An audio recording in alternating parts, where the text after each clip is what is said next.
आज हम लोग सैंपल पेपर 10 का क्वेश्चन नंबर 29 जो कि सर्कल से रिलेटेड क्वेश्चन है, जैसा कि आपको बोर्ड में भी दिख रहा होगा सवाल।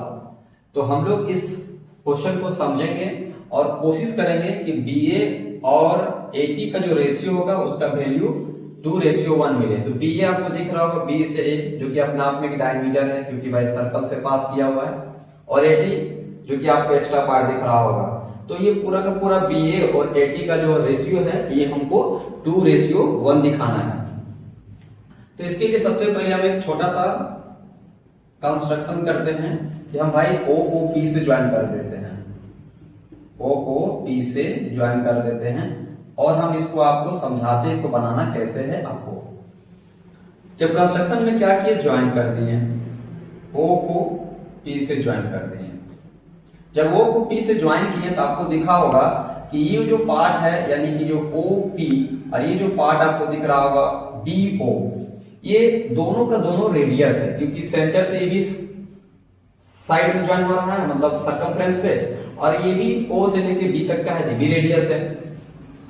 यानी हम जब हम प्रूफ में जाएं तो ये बात हम कह सकते हैं कि अगर हम बात करते हैं ट्रायंगल में, ट्रायंगल OPB में, तो यहां आपको मिलेगा कि जो OB है वो आपका इक्वल है OP का। और हम लोग सब जानते हैं कि कभी भी किसी भी ट्रायंगल का अगर दो साइड इक्वल हो जाता है तो उसका बेस एंगल भी इक्वल हो जाता है। यानी यहाँ 30 डिग्री है तो यहाँ का भी एंगल 30 डिग्री होगा। हमको पहले से मालूम था यहाँ के एंगल, ये दोनों एंगल आपस में इक्वल हो जाएगा क्योंकि दोनों साइड इक्वल है। तो एंगल OBP और एंगल जो OPB होगा, OPB, ये दोनों का दोनों वैल्यू हमारा 30 डिग्री हो जाएगा क्योंकि दोनों एंगल इक्वल हो जाएगा तो 30 डिग्री दे देगा।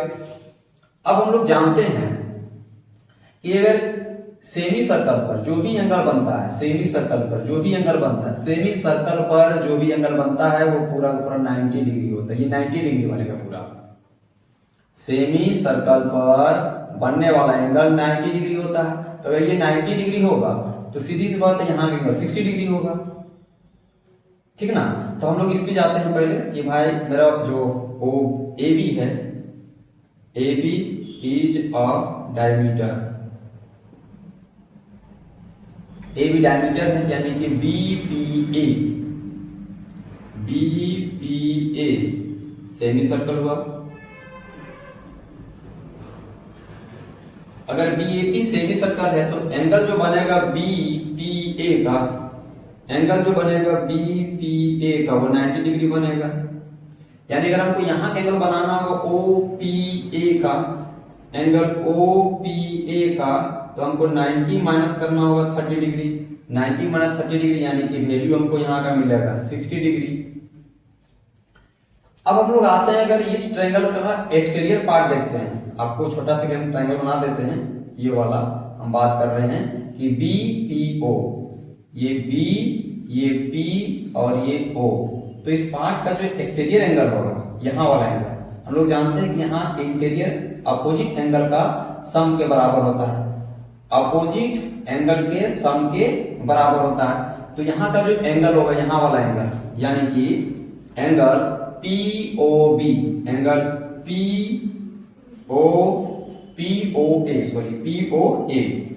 तो वो इन दोनों के सम के बराबर होगा। यानी कि angle OBP plus angle PBO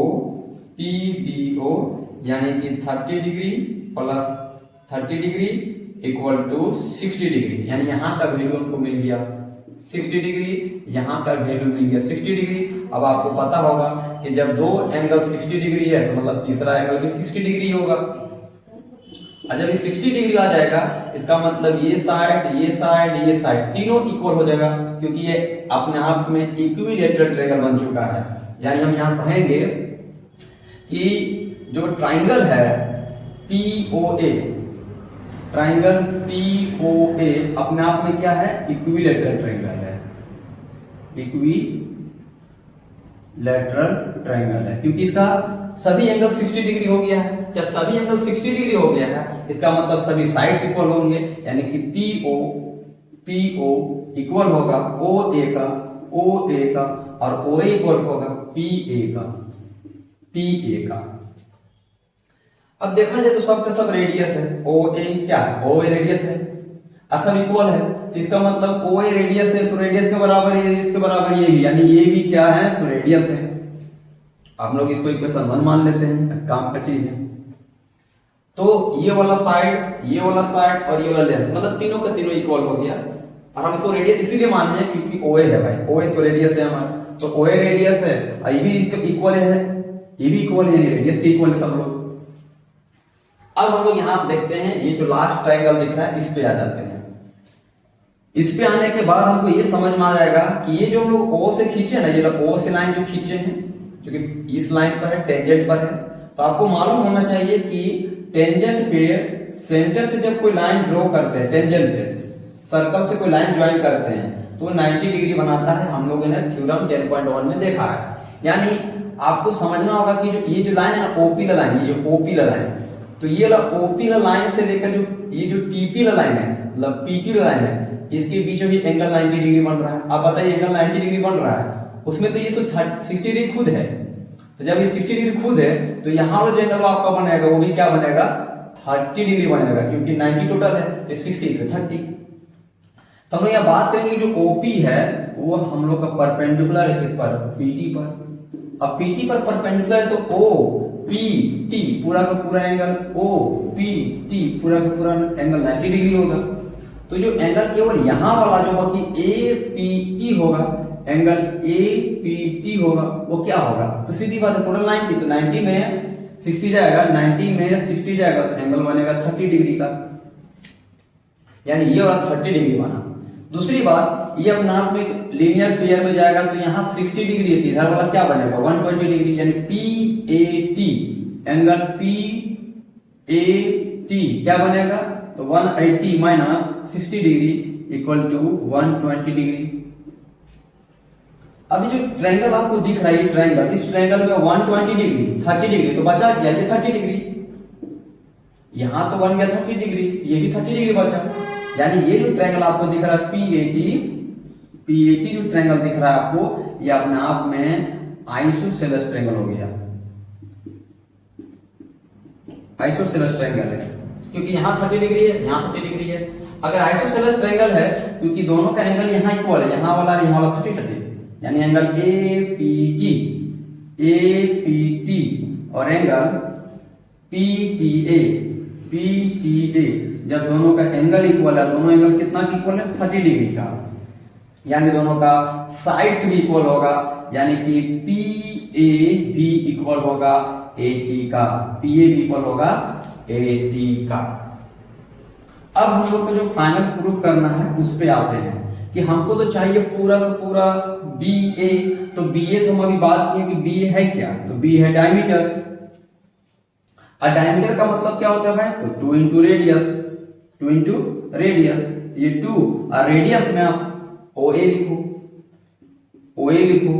अब जो देख सकते हैं कि ओ ए खुद पी ए के बराबर है, ओपी के बराबर है, तो हमको क्या चाहिए, तो भाई हमको 80 चाहिए, हमको 80 चाहिए। तो सबसे पहले तो हम तो यहां लिख दिए कि 2 into O A equal to 2 into O A, तो ओ ए किसके बराबर है, तो पी ए के बराबर है, पी ए के बराबर है, तो पी ए लिख दिए।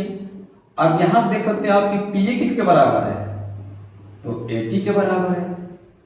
अगर हम इसको 1 मान लें तो यहां बोलेंगे भाई कि 1 से आया है, इसको अगर हम लोग 2 मान लें इक्वेशन तो यहां बगल में लिखेंगे कि भाई 2 से आया है, और ये तो इधर बी ए है, अब इधर 2 आ जाएगा तो बी ए डिवाइड बाई मतलब 80 आ जाएगा इधर, तो 80 इधर बचेगा 2, नीचे कुछ नहीं तो 1, यानी कि बी ए और 80 का जो रेशियो आया वो 2:1 आया है।